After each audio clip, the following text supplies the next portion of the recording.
Welcome to the very first episode of Let Me Be Frank with myself, Simon Houston, and a man who needs no introduction, but I'm going to give you one anyway. In fact, that may have been one of your charter lines back in the day. Yeah, back in the day. Frank McAvennie, how you doing? You okay? Good, I'm very good. So, fun, frolics, football, forthright opinions, former newspaper columnist as well. Yes. So you're not shying coming forward.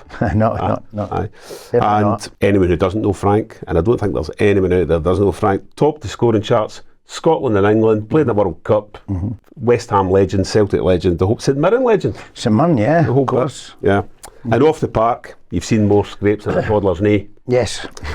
So in the coming weeks and months, what we're going to be doing is we'll get some of the biggest names, Yeah. football, sport, entertainment, the lot, coming on to chat to us. So my wee black book. But the guests will all get one thing in common. Yeah. They all love you.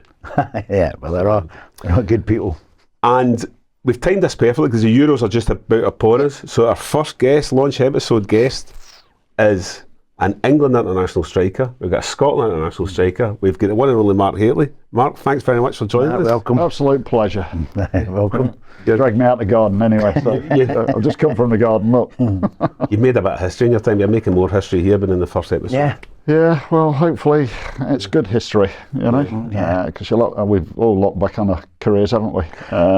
Going back, things we can remember, and it'll only be the good things, because you never remember bad things. So Other people remember all my bad things. So I'm going to say for the first show, it better be a good one. It will be. It will be a good Well, it's one. bound to be lots and lots to talk about. Yeah. But you guys, so you played against each other.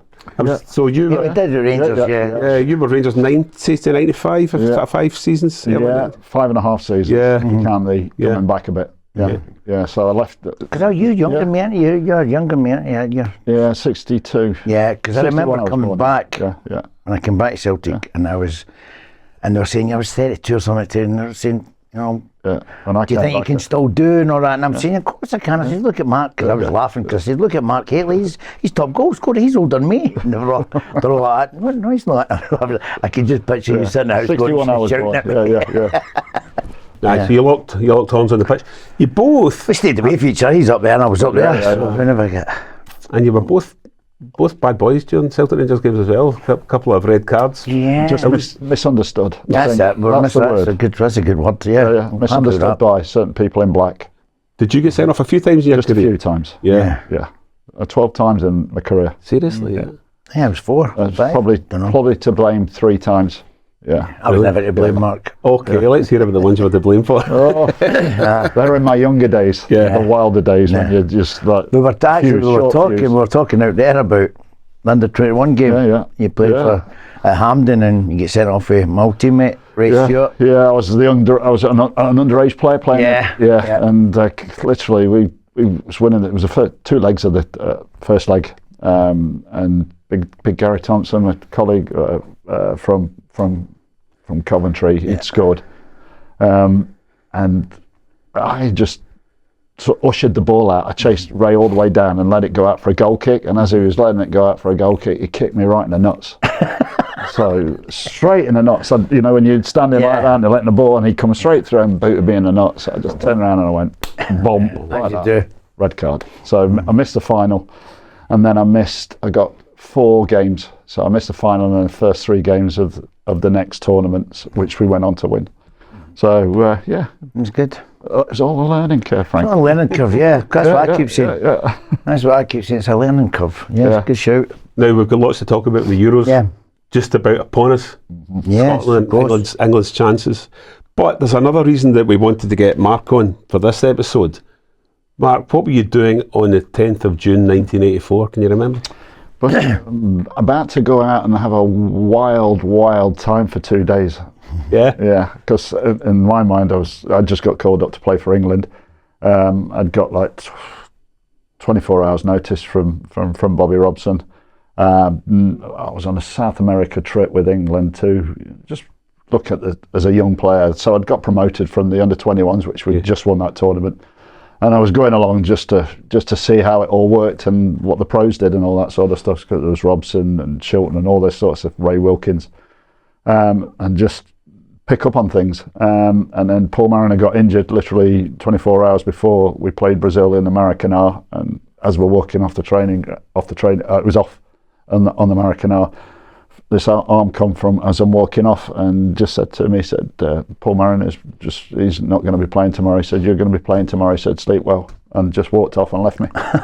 Sleep well. Sleep well. There's some slippers. Yeah, there you go. So pretty straightforward. I was in a pretty good place anyway, because as I say, we just come through the under-21s. I scored a lot of goals in that, and I say at 21, you're fearless anyway. You bring it on. So it worked out pretty well that trip. As I say, I was playing second as it was right now, second division football, championship football, back for Portsmouth. Sure. So I mean, getting a call up first and foremost was pretty epic for of course from where I was. And then you couldn't have written the script. You couldn't have written it better. Sorry. And obviously that game, everyone talks about the John Barnes goal because he beat he beat I don't know how many players. That was an assist. I gave him it. I get it. Yeah, and he never gave it back though. That's the trouble. You find that with wingers. So how did you get the assist? Well, I caught the ball on my chest. I was playing against the boy Moser, who went on to have a big career. He was a big unit. So I caught the ball on my chest, and it bounced, and I sort of was shielding the ball. And then Barnsley was unmarked out there, so I just knocked it out. I took a couple of touches and knocked it out to the left. Went for the return. In Brazil, there was three defenders, so it was a counter, so he was left one-on-one with a wide forward, wide fullback, and then all of a sudden there was another centre half was dragged out because he put him on his backside. Then he put him on his backside, and I was waiting for the ball to come back to me because I was through the middle. So I'd run off the other centre half, and he just went ding, ding, ding, ding, ding, and put him on his arse, put the ball in the back, and that's what I got from the celebration. He span around and he actually elbowed me right on the chin. I mean, that's thanks for you. I remember that more than the goal, basically. That was a sore one, but he did the same for me in the second half. And he became the provider, and it was just straightforward header. Good which goal. Nobody remembers it. Nobody remembers it. It was a great. The only Englishman to score a winning goal against Brazil in the Maracana. So I'm claiming that one. I'll probably take that one to the grave. It was preparation for the Mexico, the 86. It was all going down there, looking at it, and heat and training and all that sort of stuff. And playing on pitches where the grass was this long, because the Maracana pitch, the grass was like that. You couldn't see your boots when you was walking. I would have thought that knocking the ball along the deck would have been a big part. But probably. They're used to it, aren't they? That's why they're all flicking the ball up. The Brazilians are up. They're used to playing the beach, and they're absolutely used to it. So I struggled with that when I was in Mexico. The grass. Very long. On the subject of Mexico, so that was your big moment in the Scotland shirt. You of course you scored the goal to take us in. I scored. I made one. I was an assist. I get poked in for a free kick. The wonderful Davy Cooper, that magic left Peggy has free kick. Oh, unbelievable. When you train me, I knew Coops, but when you start training with him, what a player he was. Honestly, you don't realise how good he was. You don't realise until you're every day with him. So he was that good, and he put it in the bottom. Still celebrating when Kenny put me through one-on-one. That's what the boys always say about him, that head tennis. You ever play him against him? Oh no, I wouldn't take him on. No chance. It was impossible. We used to do that a lot, didn't we? I wouldn't take him on at that. No chance. But you played up front with Kenny Dalglish? Played up front with my idol, Kenny was my idol, so it was great. Played up front with my idol, and he put me through. And to be honest with you, I could have put it by him and put it under him, but I thought the cameras were there, so I loved him. But that was Mexico, so Scotland were into that World Cup. You just finished a season with West Ham, where they finished second, and you were the top scorer in open play in the old English First Division. Gary Lineker beat me for the Golden Boot that year. But he took penalties. He took about 14, which. So going into that tournament, you would have thought you might have started. I thought I would have. I mean, there's a lot of dispute about why I didn't start, but Fergie picked Paul Sturrock, and I think, just my own opinion, I think if anyone was to say two strikers, like you and Costa were great, if anyone was to say two strikers up front, they'd build me and Charlie Nicholas, I would think. Absolutely. You know what I mean? And everyone's seen it, but Is that because Charlie I was... think it was because you guys, the press took us away.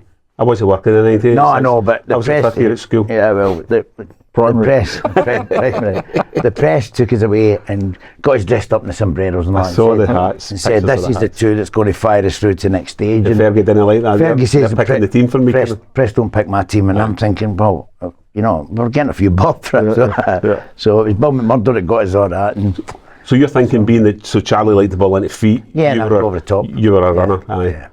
Charlie gets injured against Denmark in the opening game. Mm-hmm. Did you come on for it? come on, yeah. Yeah. Yeah, come on. Remember much about that? Any chances? No, we never get any chances. No, they were a good team. They were a good team. The Prebenelti Loudrup, it was Loudrup, no Brian, it was the other one. Michael, what a player he was. Yeah. Because of course they beat Uruguay 6-1 in that group. Yeah. I think that was a problem Scotland had, because And that was it. Well, we played Uruguay in the last game, and we had to beat them, but we would have beat them. I'm being honest, Paul McStay was one of my all-time favourite players. But when he played, Fergie played him in midfield and left soon as out. And I'm thinking, the one game in the whole, history of it, you want steel or grit. if you want Graham Souness in your team, it's that one. Yeah. And they got a man sent off in the first minute. Which Would have he'd just organised. They would have organised everything. I mean, when I was my debut, he never stopped talking to me. Him and Kenny were just talking and helped me through the game. And I just thought, if Souness was playing that game. Yeah. But you want Souness in every team you play. I know, but then, I mean, the one game that if you would say, you want him in that one. You know, it's because it was going to be. It was going to be. It's going to be physical. It was going to be a proper. It was going to be a wee bit of a nasty element as well with Uruguay. Which I don't mind. So and then Steve Nicol famously missed a golden opportunity. Yes, which I was delighted about, because I was going holiday on Tuesday. So before we talk about the Euros, so you obviously felt a bit disgruntled, not getting as much an opportunity. Did you ever have it out with Fergie? Yeah, Sir Alex? Yeah, he says he made a mistake. Well, he says, I never spoke to him for a few years. I'm not a had grudges, but I'm still talking about it. Nah, it's just, listen, managers make decisions, I don't think it was right. Aye.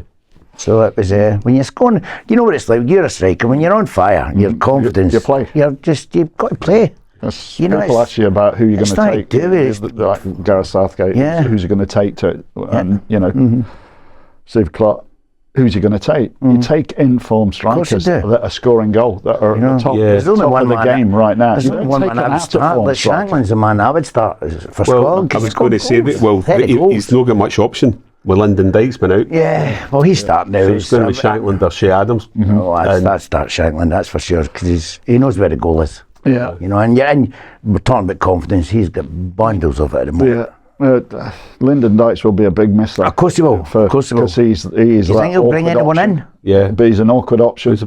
So they've got potential issues where are the goals going to come from. Think about Scotland.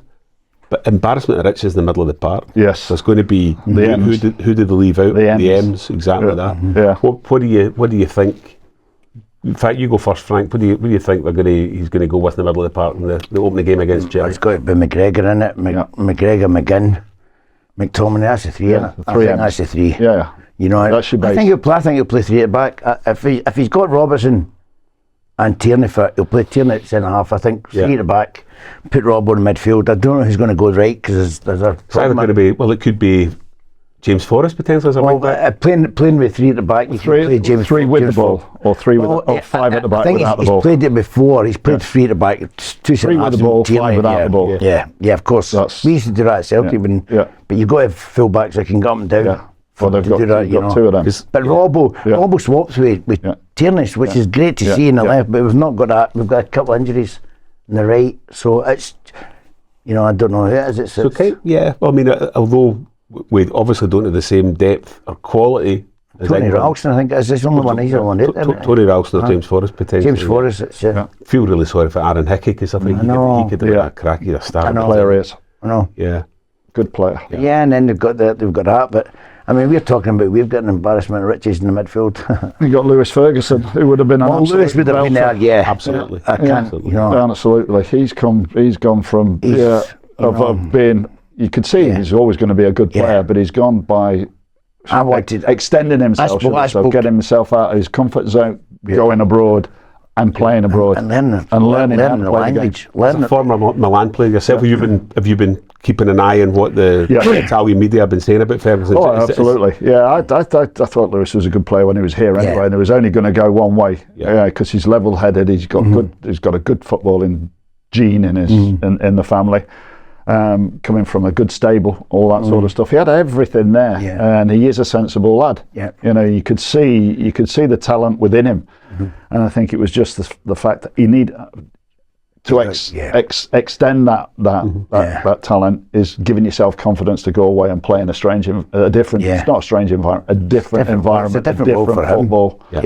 And he is taking it honestly leaps and bounds. I love the fact that he turned out the first interview and he spoke a little bit Italian. I mean, that gets them straight away. You're straight in. You throw yourself straight into it. Great. You know, all into it, sort of stuff. And now you know Milan. You've got Juventus, all within that league, looking to take him on. And then that is the next step. So I just hope he gets back for injury, because it's that's a pity, because he would probably be starter for Scotland. He'll probably take over from McGregor when he's coming. I think he's coming through, and he'll be the man. I thought he would have played more games for Scotland than he has. But as you say, the three boys in midfield have done that so well.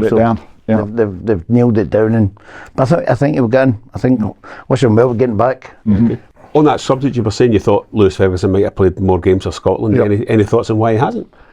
Obviously, Steve's got his men. He's obviously getting to see more of those guys and what they're capable of doing, and that's the only reason I can give it.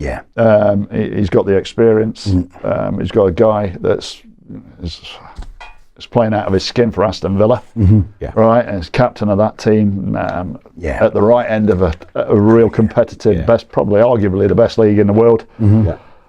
So you've got the three, and you've got McTominay, who's done well in a struggling team. It must be said at Manchester United. He always turns up for the international scene, and he gets important goals. And on that sort of form, that's hard to get anyone to get in there. But once you get your foot in that door, once Lewis gets into the team, he'll be a future captain. Without a shadow of a doubt. England, so probably, I mean, among the tournament's favourites, maybe the favourites for the tournament? Well, I would say so, I would say they've probably got the four best players in the world at the moment in that group. You've got Kane, you've got Bellingham, you've got Foden, and you've got Declan Rice. And they are top of the tree, and they can play different positions. We were talking when we was walking in before about having more strikers. You've got Ollie Watkins already there. He scored a lot of goals for Aston Villa this year. Ivan Toney, who's come back, but has been a little bit quiet. But I don't believe that the way that England play are going to need many strikers. No, I think you've got Foden. If you can get everybody fitted in and with a good balance, you play Foden in the middle of the park, Bellingham as a holding midfield player with Rice, and both can play off each other and go beyond Kane as he does. You've seen how Harry Kane comes deep, and they play with that false nine. So I don't think Southgate will go for that, because I just think he's too negative. He's very, and I think he'll try and play Foden out and put Bellingham up, and Saka on the right and off the left. So, but Foden's not. I think he's best in the middle of the park all day. Get him in the middle. You've seen the goals. If you want to win it, you've got to play Foden. Of course you do. You've got to play, because Bellingham's a clever player. Don't get playing from Real Madrid and you're not a clever player. That old classic, you can't please all the people all the time. You have to leave someone out. Listen, you had that. We've had this conversation before. Steven Gerrard and Lampard and Frankie Boy. They're trying to get them into the same team. And squeezed them in, didn't they? Squeeze it, and the balance wasn't right. It didn't work. So.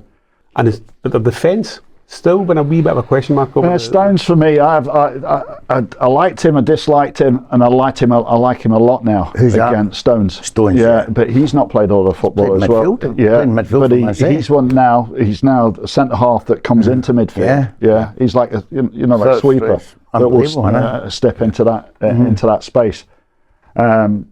Reinventing another role. Don't know the other boy, Braithwaite. Is it Braithwaite? Braithwaite's a young lad.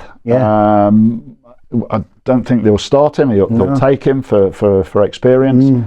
He's also got that in the back of his mind that he's been getting a move.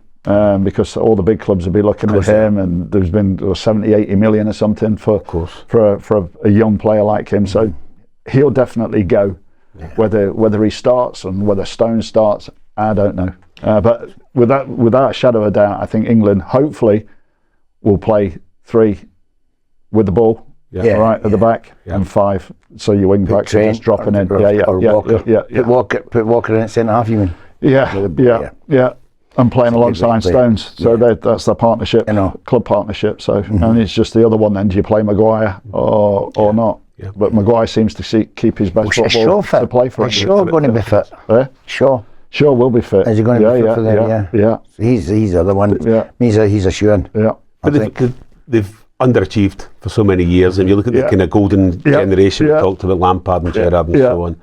There just seems to have a wee feeling about this current crop, and also maybe how Southgate manages them and keeps them all kind of grounded and so on. I think they're a good group. When you hear them talking, they're all looking forward to going away and meeting up with the pals and all that sort of stuff. And it's like Tottenham and the Arsenal boys. It's not like the old days where you hated each other. They're all good pals now. Yeah. Which is good. Which is a good thing. Yeah. And I think this generation mixes better. Yeah. I think that's important as well, especially when you're away, cooked up in one place all together all the time. Yeah. You need to get on. It's not that when we went away, there was nothing. We didn't have iPads. Nothing like that. We were just like that. You mentioned something before we started recording, which I didn't know. Scotland and England were in the same hotel. Yeah, we shared a hotel in Mexico. And there was no trouble. None whatsoever. There's no trouble. I can remember. You must have been away. Italy was sharing the hotel with us, and I can remember getting left out the side. That was the second trip when I get the first when we got there. We were on a hotel on our own. It was and then obviously the last. And then we moved in. Oh, it was a horrible hotel. The first one, there was nobody else apart from us. Yeah. So we had a hotel, a room each, but we were bored. There was nothing there. Nothing there. And it was obviously the SFA didn't expect us to get there. Yeah. So it was one of these. It was like a travel lodge. Yeah. No disrespect travel, but that's what it was like. But Bango's one potential sponsor. You need to be happy on tour. Yeah, you need to be something. You need to do something round about. And there was nothing. Yeah. So back to Euros. Who obviously England are among the favourites, if not the favourite. Anyone else take your fancy? Well, we're drawn. If we get where we need to get to, we've got to play France in the quarterfinals. I think I would put France down. Yeah. Maybe it depends on what happens to Mbappe and what's happening. He'll be away from PSG. And I know you've seen it over the period. He is a bit of a sulker. Yeah. He's so keeping himself fit for the Real Madrid for the big move and all that sort of stuff. Again, whether you can keep him focused and in the right place. Yeah, get him in the right place. So you've got Giroud, who's retiring this year, who's been an absolute stalwart for France over the period. It's a tough one, and if the longer you look at it, the more England comes out at you. Yeah, because of who they've got at the disposal. Do you think he would have learnt off the last one? Because when they were up against Italy, he started defending, and that cost him the game. Of course it did. Two older statesmen at the back for Italy, and if you had somebody running at them, it just didn't happen, and he just let Italy come onto them, and it was like, it was only a matter of time. Yep, 100%. Scotland playing the host nation in the first game, that's going to be massive. Not a problem. No, that's a good thing. That's a positive. I think you've got to play them. If you've got to play them, you want them in the first game. But I don't know how it's going to work out. But if you're going to play the host nation, you want them in the first game. Doesn't matter who they are. They've got a little bit of form, Germany. They've picked up a little bit of form coming into this. But this, I mean, we've seen Scotland beat all the big boys. Over the last three or 4 years. When you least expect it, they pull a result out. And as Frank's just said there, if you want to take on Germany, take them in the first game. You get your first game undefeated out the way. Come away with a point. Oh, great. You're going. And of course, 3 teams qualify from some of these groups as well. So my biggest problem is keeping Tierney and Robertson and player McGinn, players like that. That's McGregor. And keep your big game players really that's been there, seen it, done it. If you keep them fit, then we've got a chance. Yeah, that's the thing about Kieran Tierney. I mean, Kieran Tierney stays fit. He could be potentially one of the players of the tournament. Keeping him fit. Yeah, that's the problem. I know, that is the problem. And you've got, back again, McGinn. As you say, some of these guys have played at the very highest level, as you said, and potentially the greatest league in the world. Yeah, most competitively, I would say. Yeah. Robertson, Yeah. We've seen it done at the lot. Well, we've got that many players now. We've got that many players now playing the Premiership, but it used to be all Championship players. It's not as if you can play at 80% in the Premiership. No, you've got to be 100%. And that's tournament football. Yeah. You have to be 100%. It used to be all Championship players at Scotland. Scotland were all Championship players and all that. Now they're all coming into it, and that's you're seeing the difference because they're all playing at a bigger level, and it is huge. It's a huge gap between the Championship and the Premiership. So that's international football done and dusted. So domestic stuff, Celtic and Rangers. Big summer ahead for Rangers, Mark. It's always a big summer for either one or the other. Are you still working there, sir, before you start? Are you still doing your bit there? Yeah. Back in there as an ambassador sort of stuff, dealing with all sorts of different things. So, looking forward to getting back in for next season. But it's interesting where this season goes, this pre-season goes for Philippe. For me, I think it's always a time now you've got to invest in a manager, which Rangers have done. I think the initial, what he's done with a group of players that aren't his players has been pretty special. He's realised who he needs, who he doesn't need, who can go. We've already seen 5 players out the door. I think there'll be a few more before the season starts again.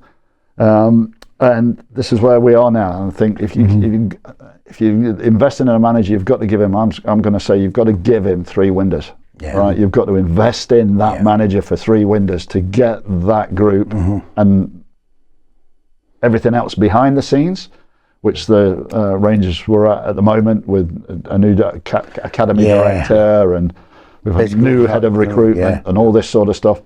That's got to be invested in now, and it can't be any. Well, we started the season badly, and let's get a new manager. You need to run with it now. Yeah, and this will be second window. Yes. Okay. So you're saying that? Didn't he buy? Did he get much to spend? He came in a couple of loans, wasn't it? It was a couple of loans he brought in. It wasn't. He never got much money, did he? To spend? No. But so there's this one and another one, and I would say probably another one, and that's when you'll see 3 full seasons. And then he can turn around at that point and say, "This is entirely my squad. This is my team. This is what I've judged on." Okay, that's where we are. Have they got the money to do that? Though that's the biggest problem. That's $1 million question, isn't it? We'll find out. We'll soon find out. Yeah.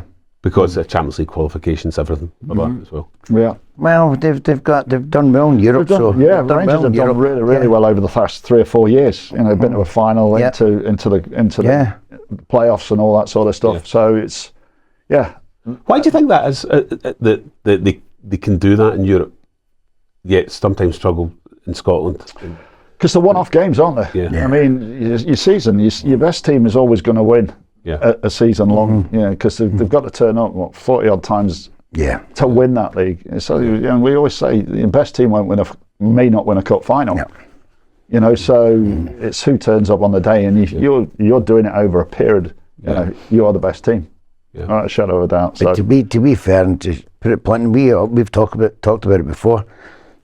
To play for Celtic and Rangers, you've got to be a different kind of animal. You know, some of the boys that are coming in, maybe at Rangers, just can't hack it, and the antics and that. Some of the boys, you have to have a special mentality. Just do it in the park. There is a mentality. Do it in the pitch. You know, don't speak about it, don't talk about it. Just do it in the pitch. That's what you've got to do. And if you can keep that, just do your talking on there. Social media and play. Yeah, well, that's what I was. I don't want to name names. I don't want to name names. You know what I'm talking about. Just got on with the job. Get the job done. It's one of them, but I don't know who's going to be there. So that's the biggest problem, because they're going to start earlier because of that. I don't know. Is it? Am I right? Because I know Celtic always started qualifiers earlier. You come in at a certain stage though now, don't they? Yeah. They're coming in at a certain stage because of the coefficient that from previous. From they'll still be earlier than everyone. So it's they're happy to play 2 as far as much as they play the final qualifier, then the playoff.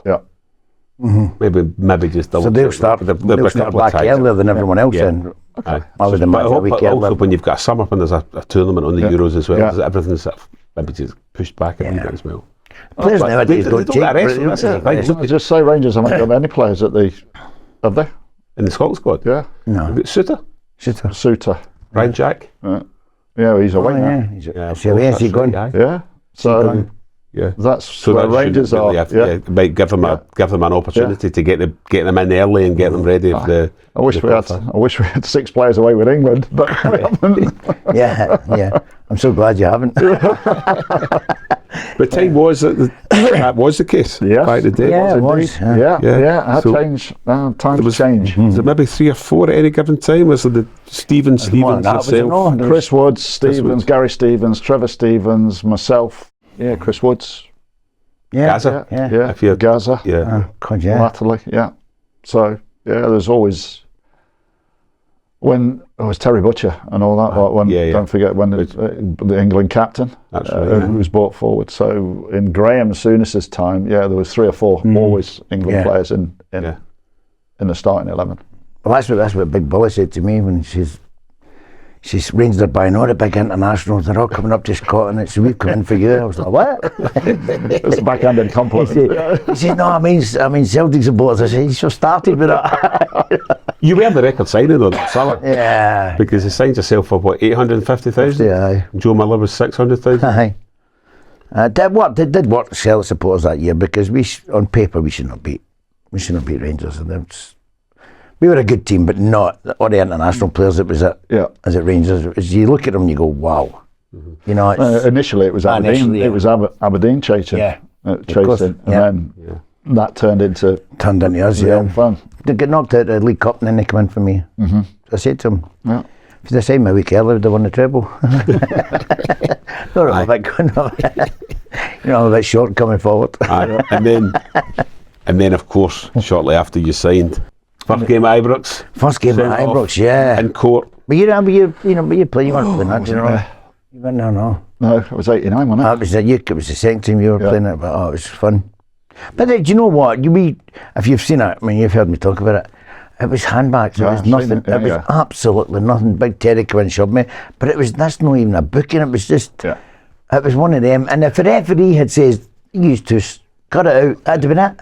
Aye. You know. I think it was a time when there was a lot of pressure on from outside. The ref never. He never refed a game again. Yeah, but there was a lot of pressure from all sorts of areas to make examples of certain things and issues that were going on, you know, It's not in like the you give me an stands and on example the of- pitch and all that sort of stuff. And you were the consequences of those. Yeah. We're going to go on and we'll discuss that episode, Goldilocks and the 3 Bears. Yeah. We're going to dedicate an episode of Let Me Be Frank purely to that. All right, we'll Don't do wanna- that. So we'll just keep some of keep your powder dry. Keep my powder dry for that one, yeah. I want to talk also about your time in France and Italy as well. And How long you got? well, exactly. Well, so you were attracted to the bright lights of London. I loved London, yeah, I did. Yeah. But I was a boy coming down and just loved it. I got a chance to go. It was a Barry. I got a chance to. Barry, right down on the heel. Yeah, I thought no. Paul Elliott. Aye, but Paul went there. was Yeah, down there, yeah. I just Played thought, against Paul there for Milan when he was down I there. thought they couldn't understand me in England. What chance have they got to understanding me in Italy? But no, I'll just stay where I am. You'd be perfect down there. What was it? What were your kind of your main memories looking back playing for Milan, for example? You know, the fashion capital of Europe and all the. Yeah, being young, I had 2 kids under the age of 3 as well. 21 when I went there. Young family. But listen, Italian people are so welcoming. They are traditionally family. Yeah. And it was no different for me. I completely threw myself into it. Completely, and they're just like that. It's open arms, you know. If you want to fit into a culture, they will welcome you in. And it was a breath of fresh air for me. A breath of fresh air that I had Niels Liedholm as my manager, ex centre forward, 58 World Cup, scored in that the Pele final, and he was absolutely amazing with me. And Capello, if we weren't playing in Europe or we had a free week, he would spend an hour with me on the training ground with a goalkeeper, a bag of balls, and just walking through with Fabio because he was doing his coaching badges. and he was taking the Primavera, the young team, and just walking me through where I should be as a traditional European number 9, because European number 9s and British number 9s were completely different. The British number 9 was coming over, you were tackling fullbacks, you were going across there, tackling fullbacks, you was trying to stop the ball going along and all that. So all my job was to do was play between the two centre halves, and this was unbeknown to me. And as my age went on and I moved on in the game, I realised that back then what they were doing is we were doing the high press, because what he was explaining for me to do was if I was to go out there, the whole structure of the team wouldn't be right. So stay within the centre halves, because if you go out there, that means that our left-handed sided midfield player won't engage high up the park. Right, he'll stay back, and then Paolo will stay back, the fullback, Paolo Maldini, or Ivani, whoever was playing in there. And we would be playing long, and we didn't want to play long. And I sort of was working this out as I was moving on with my career. So we were all playing a high press all the time. But not pressing wide, but staying in the middle in between the two centre halves. I played, to let everybody engage behind me. So they would always take a step up. That left-sided Massaro, Daniele Massaro, he would take a step up. I would stay, he would go, and then Maldini would go. So we would all be on top of them. And were you encouraged ever to drop deep? Only for corners, just to defend corners or free kicks. No, literally, basically. So your heat map can't have been huge, I don't imagine, if you were kind of staying in that same, it's like all strikers. You look at all the European strikers. It's all in that space. It's goals halfway line.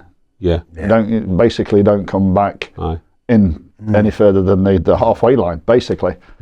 When Glenn Hoddle joined at Monaco,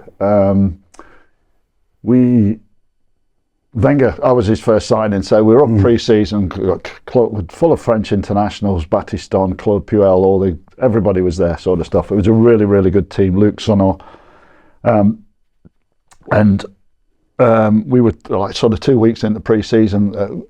Glenn arrived, so Wenger brought everybody together. I put Laturbi at the training ground into the centre circle, and he just said that everybody sat down, and he introduced Glenn as our new attacking number 10, because he'd been looking for a 10 to play with me. And he said to Claude Puel, he played for France full. He said, Claude, he said, I want you to do all his running and tackling and give him the ball. He said, Patrick Mays, I want you to do all his running, passing and give him the ball. And he said, I don't want Glenn to come anywhere deeper than the D in his own half. Let's go and train. And that was it. It was the biggest breath of fresh air Glenn Hoddle had ever, because Glenn was brilliant, but he couldn't run and he couldn't tackle. But he was brilliant, both feet. Absolutely brilliant. And that's the difference between European coaching and British coaches back in the day. You build a team around a genius. He was a genius. He definitely was. You played with some of the best. Some of the names you've mentioned there, I know. If you were put on a spot and you had to pick your top 5, I hate doing that to people because of the. Well, my back four at Milan was Tassotti, Baresi, Costacurta, Maldini. Right? That was the second year. Wow. We had Di Bartolome, who came from Rome. Bless him, he's no longer with us. He was originally in that back four before Costacurta. Player. We had Massaro, we had Donadoni.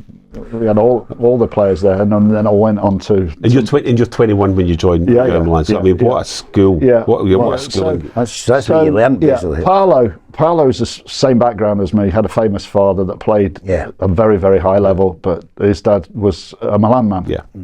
So he wanted to speak perfect English, and I don't know why he wanted to lift in with us, me and Ray. So we picked him up every morning and took him up to the training ground. So it was 40 minutes trip.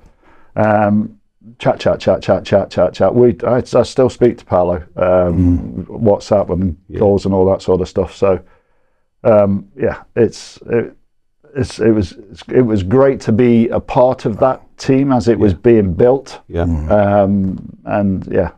Brilliant supporters, brilliant team, brilliant people. I can't speak highly enough of it. What was the best? I mean, city to live in, what would you say, Milan or Monaco? Oh, you could hide more in Milan. But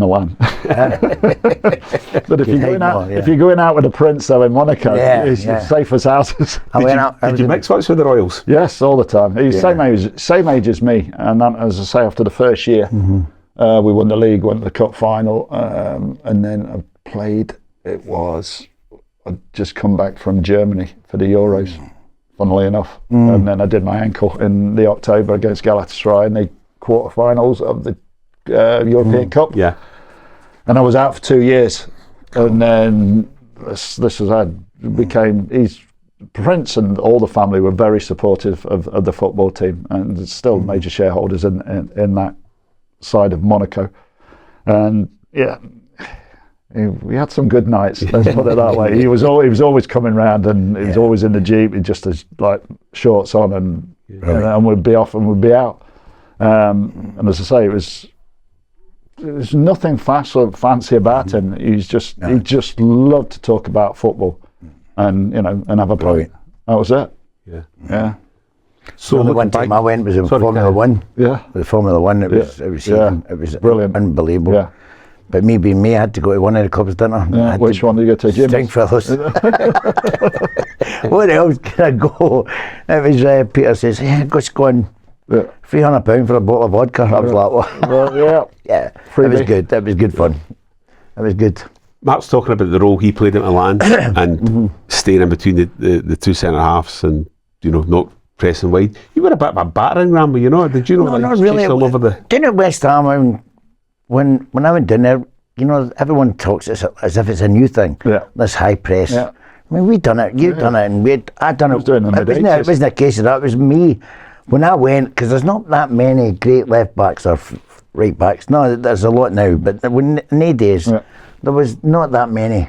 So if I saw the keeper flinging a dodgy ball to the fullback, if I went, that was the start. Everyone just came in behind me, and they just made sure we worked on it all week. When I went, make sure nobody can get an out ball. Aye. So 9 out of 10, I'd win the ball or they'd put it out the park. You were for get it. Yeah. You'd have been kind of arrowhead of the team at that point. I didn't mind doing the hard work for TC because TC never stood in between it. He just stood there. TC being Tommy Coyne? No, Tony Coyne. Yeah, Tony Coyne. He just stood there. What a striker! But I wouldn't want him any other way because I didn't mind doing the hard graft. But you knew what he was good at. Oh yeah. Yeah, and that's the important thing. It was one of him. He couldn't believe it when I first went through and goal, and the keeper came in. I gave it to him. He nearly missed it because he was that shocked. He's never had a partner like that. It's good. My teammate coming. We can't have the first episode of Let Me Be Frank without a quick look forward to next season for West Ham. What they've got to do, where they're at the moment. Listen, I'm new manager. I'm delighted with. I'm delighted. Just a quick question. David Moyes. Well, I liked it. Obviously, I thought he should have went last year when they won the cup. Yeah. I thought because the fans weren't taking to him, and it's if your fans are not taking to you. I mean, some of them were coming in. You're all right, but the hardcore fans didn't. Yeah. The football wasn't pleasant at the time, and there was players that should be dropped, and they didn't drop them. Yeah. And you're thinking, why are you not dropping them? It was obvious. It's a loyalty thing. It's a loyalty thing, and I'm thinking, and this new manager will come in.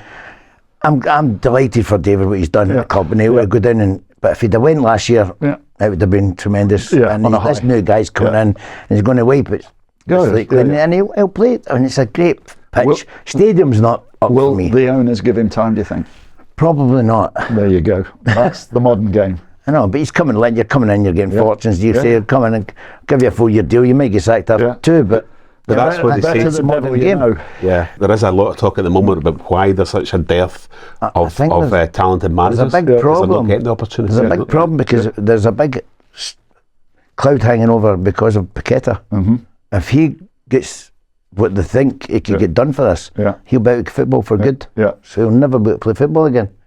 And that's an awful lot of money because he was on the verge of going to Man City last year for 80 million or something. Yeah. So I don't know what they're going to do with that one. That's a strange one. We'll keep an eye on that. And we're going to have some West Ham legends on Let Me Be Frank. Yeah. In fact, and by the way, we have been remiss not telling the viewers what they've got to do. Hit But the follow button. follow and subscribe. Follow and subscribe. There you Should have go, said I'll that get earlier. I should have said that earlier, but I'm sure you'd be absolutely Well remembered. well remembered.